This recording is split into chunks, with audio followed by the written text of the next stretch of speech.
আসসালামু আলাইকুম। নবম শ্রেণীর শিক্ষার্থীরা, আমি আবির। এখন আমি তোমাদের সাথে আলোচনা করব নবম শ্রেণীর বাংলাদেশ ও বিশ্ব পরিচয় ক সেটের কোশ্চেনটি নিয়ে। এখন ক সেটের যাদের এক্সাম হইতাছে তারা তো 100% কমন পড়ে, এটা তোমরা ভালো মতোই জানো।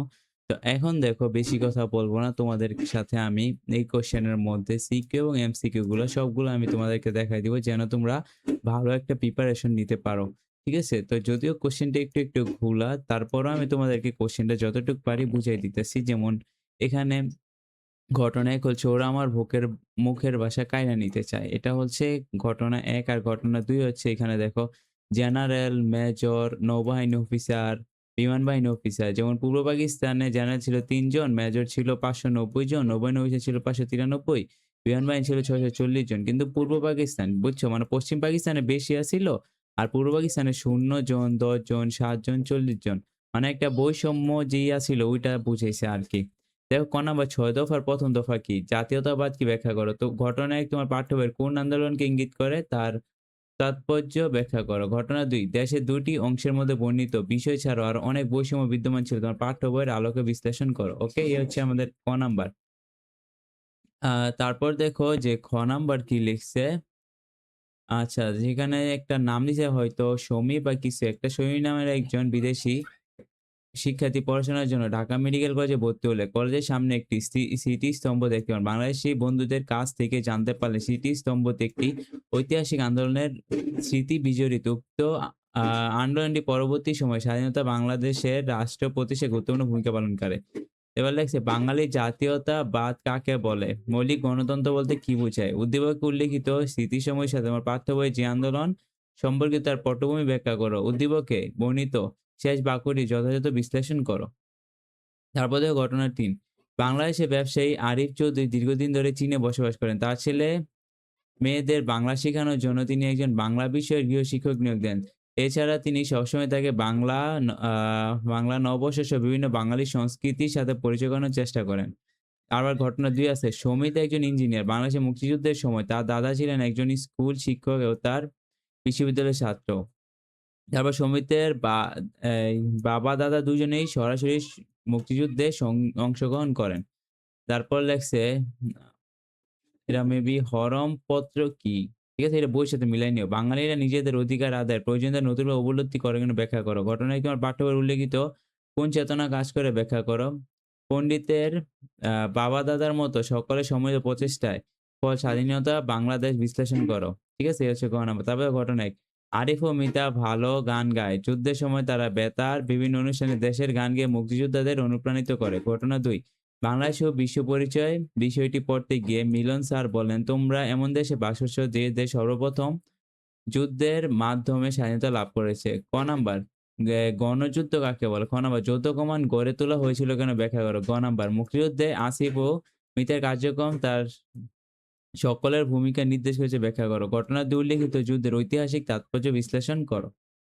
ওকে? তারপর দেখো, তো ওই পৃষ্ঠাটা হয়তো একটু বুঝা যায় নাই, যার কারণে আমি পইড়া দিছি। তোমাদের কিন্তু এই পৃষ্ঠাগুলা দেখো সুন্দরভাবে বুঝাই দিতে। যেমন এখানে অনুসূর কাকে বলে? স্থানীয় সময় বিভিন্ন স্থানের চিত্র ভিন্ন হয় কেন? ঠিক আছে? তো এগুলা তো সুন্দরভাবে বুঝাই দিতেছে। এগুলো তোমরা স্ক্রিনশট নিয়ে নাও। এগুলো খুব সুন্দরভাবে দেখো বুঝাই দিতেছে। দেখছো? এগুলা কোয়েশ্চেন গুলো সংক্ষিপ্ত কোয়েশ্চেন গুলো কিন্তু খুব ইজিলি বুঝাই দিতেছে। এখন দেখো এমসিকিউ গুলা। এমসিকিউ গুলা কিন্তু আরো বুঝা যায় না গাইস। তো যাই হোক, আমি তোমার জন্য অনেক চেষ্টা করছি। তো এর চাইতে ভালো নাই। আমি তোমাদেরকে এগুলা পইড়া দেই। কোয়েশ্চেন গুলা যেন তোমরা এগুলো অ্যান্সার গুলো ইজিলি ভাবে বুঝতে পারো। তারপর দেখুন ক নাম্বার যে কোয়েশ্চেন এখানে লিখেছে তমুদ্দুন মজলিস কোন ধরনের প্রতিষ্ঠান?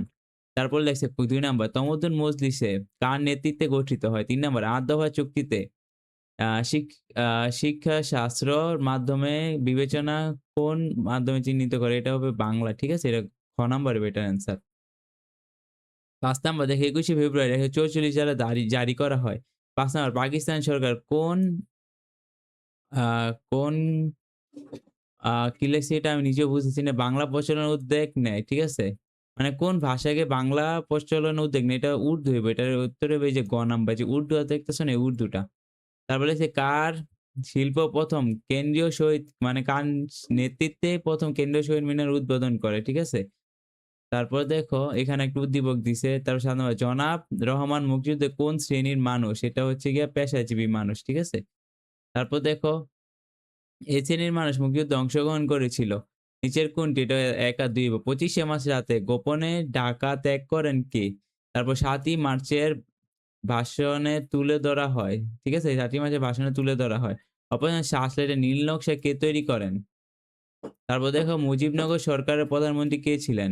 নিচের কোন গাছে গভীর বায়ুমণ্ডল রয়েছে? আচ্ছা নিচের কোন গ্রহে? এটা উত্তর হবে পৃথিবী, ক নাম্বার। তারপরে হইছে গিয়া আ টাইটানিয়া কোন ধরনের উপগ্রহ? এটা উত্তর হবে গ্রহ, নেপচুনের উপগ্রহ। ঠিক আছে? তারপর আসো পরের যে নৈমিত্তিকগুলা। সূর্য নিম্নরেখা লম্বভাবে কিরণ দেয় কবে? এই যে দেখো। তারপর ভূপৃষ্ঠে বায়ুমণ্ডলীয় স্তরের নাম কি? কোন গ্রহের উপরিভাগ তারপর আগ্নেয়গিরি রয়েছে? সৌরজগতের নিয়ন্ত্রণ হিসেবে সূর্য কি করে? তারপর বাংলাদেশে কত ডিগ্রি উত্তর ও অক্ষাংশে অবস্থিত? তারপর দেখো রনির বেড়াতে যাওয়া জায়গাটির সাথে মিল রয়েছে এখানে টারশিয়ারি যুগের পাহাড়। তারপর ২১ নাম্বার রনির বেড়ানোর জায়গাটির মূল বৈশিষ্ট্য কি? তারপর দেখো ২২ বাংলাদেশে মানুষের জীবিকার পরিবর্তে নিয়ামক কোনটি? ভূমিকম্পের ফলে ভূপৃষ্ঠ ঘুরতে সে কি জানি একটা লেখছে। পাহাড় ঢাকা জেলার করে ভূমিকম্পে কোন বলা হয়? সেটা দেখো এটা খ নাম্বার আর এটা রইব গ নাম্বারটা অ্যান্সার। তারপর হচ্ছে মংলা নদী কোন জেলা নিয়ে বাংলাদেশে প্রকাশ করেছে? এটা হবে রাজশাহী। বাংলাদেশে তীব্র পানি সংকটের কারণ কোনটি? বাংলাদেশের প্রধান সমুদ্রবন্দর কোনটি? তারপর সারা বছর কোন বনভূমি গাছগুলো সবুজ থাকে? তারপর দেখো ইউক নদীর নাম কি? দেশের অর্থনীতিতে নদীটির গুরুত্ব। তো শিক্ষার্থীরা আমি তোমাদের জন্য যতটুকু পারছি চেষ্টা করছি তোমাদের এমসিকিউ গুলো এবং সিকিউ গুলো দেখায় দেওয়ার জন্যে। তো আশা করি তোমরা বুঝতে পারছো। তো ভিডিওটা ভালো লাগলে আমার চ্যানেলকে সাবস্ক্রাইব করে দিবা গাইস। ভালো থাকবে সবাই। আল্লাহ হাফেজ।